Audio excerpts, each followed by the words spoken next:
Another important question when it comes to civics, with civics questions worth asking, and this is the 14th episode, and it pairs nicely with number 13, which was, why does free speech protect unpopular opinions? And right now I want to talk about, does free speech mean freedom from consequences? So when it comes to civics, this is something that we all need to know more about as good American citizens. And what I've said before in every episode, civics is not just memorizing the three branches of government and you thought you've nailed it. It's learning how power works and how rights are protected and how decisions get made and what responsibilities come with living in a republic. I'm Matt Hasquin. I'm a high school history, government, and civics teacher at a small rural public school in south central Illinois, and I've been teaching my 30th year is coming up. So I know a little bit. I wouldn't say I know everything, but this is the kind of stuff I like to talk with my students about, so let's get down to it. So the question today follows the natural order from the last episode. Does free speech mean freedom from consequences? And I could just say, too long, didn't watch. The short answer, no. But like most civics questions, the full answer requires a good deal of care, because the First Amendment protects freedom of speech by limiting what the government can do. And it says the government can't punish people simply because officials dislike their opinions or disagree with their beliefs or find their values or ideas unpopular, offensive, or inconvenient. And that is a vital protection in a republic. Citizens must be able to criticize the government, and they must be able to question leaders and argue for change, and they should be able to protest and publish and debate and dissent without any kind of fear that the government will punish them just merely by expressing themselves. But that doesn't mean that speech doesn't have consequences, because free speech does not mean other people have to agree with you. And it doesn't mean that other people have to respect your argument or that other people have to keep listening. I mean, you could leave right now if you don't like this. And it doesn't mean that you're protected from criticism. I've got plenty of comments that throw all kinds of criticism around. But it also doesn't mean that a private business or organization, audience, a friend group, or a community has to pretend that your words don't matter. And the distinction is pretty important, because the First Amendment generally protects people from government punishment for protected speech. It doesn't protect people from every social, personal, professional, or reputational consequence that may follow from what they happen to say. So if you speak, other people may answer. If you criticize, other people may criticize you back. And if you make a public argument, people may challenge your facts, your reasoning, your tone, or your judgment. And that's not necessarily censorship. Often, that's also free speech. And a republic depends not only on the right to speak, but also the right to respond. And this is where many arguments about free speech get kind of hazy or confused.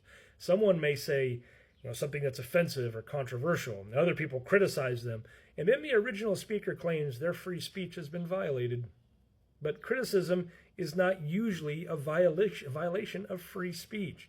Criticism is often just free speech in action. The right to speak does not include a right to be agreed with. It doesn't include a right to be applauded. It doesn't include a right to be free from disagreement or a right to control how other citizens respond. Now, that being said, there are some difficult cases, and sometimes public pressure can become excessive or dishonest, threatening, or unfair. Sometimes people will rush to judgment, or old comments are stripped out of context, or people are punished socially for minor mistakes.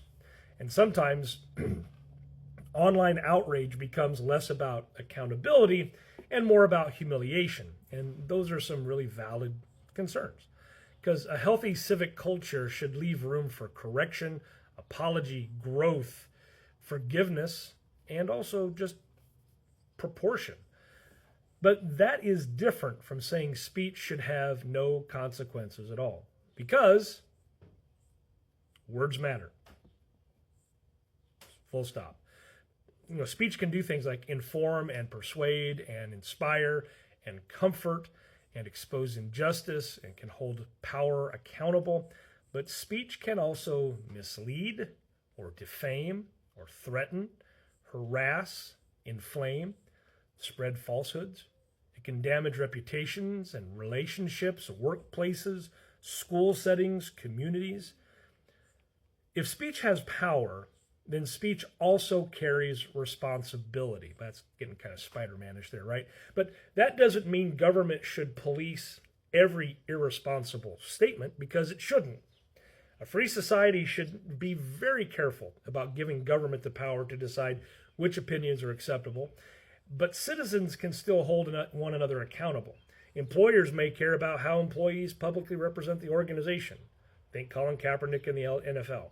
Schools may have rules about disruption to the educational environment, threats, bullying, harassment. Private platforms, like this one, may set terms of service. And communities may decide that certain words reveal something about a person's judgment, a character, or their trustworthiness. And again, the key question is, who is imposing the consequence? If the government punishes someone for protected speech simply because officials dislike the message, then, whoop, that's the First Amendment flag waving right there. If other citizens boycott, disagree, unfollow, respond, or choose not to associate with someone because of what they said, that is usually not the same thing as government censorship. Now, it may be wise or unwise. It may be fair or unfair. It may be proportionate or excessive. But it is not automatically a violation of free speech. And this is where civic responsibility comes in. Free speech is a right, but rights exist alongside responsibilities. A citizen in a republic should be able to say, I have the right to speak, while also asking, is what I'm saying true? Is it fair? Is it necessary? Is it responsible? Am I prepared to defend it? And that doesn't mean we should only say safe things. No, some truths are just uncomfortable. Some criticism is actually necessary, and some unpopular speech deserves protection precisely because people do not want to hear it. Go back and watch episode 13. But courage is not the same thing as carelessness, and freedom is not the same thing as immunity from judgment. A mature understanding of free speech holds two ideas together. And the first is, government should not have broad power to punish protected speech. And second, citizens are still responsible for the words they choose and the consequences those words may create. And that balance is important, because if we forget the first idea, government then can become a censor. If we forget the second idea, speech can become reckless and cruel and dishonest or destructive without any sense of responsibility. Look back at what the guy said about Michelle Obama after the UFC match. A republic needs free speech, but it also needs civic character. It needs people who can speak boldly without lying, disagree strongly without dehumanizing, and criticize government without abandoning the truth, defend their rights without pretending their words never affect anyone else. So, does free speech mean freedom from consequences?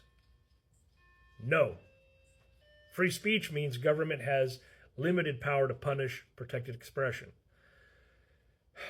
It does not mean speech is free from criticism, disagreement, reputation, responsibility, or response.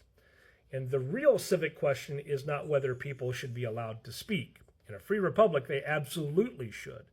The real question is whether we understand both parts of the principle: the right to speak freely and the responsibility to speak thoughtfully. I should put that on a t-shirt. But that is why free speech does not mean freedom from consequences. And why I thought this was another civics question that was really worth asking. Thanks for taking the time.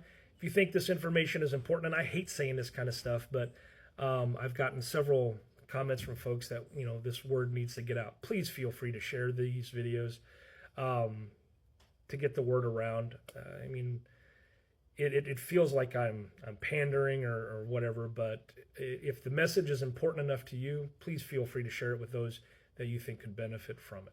I'm happy to share.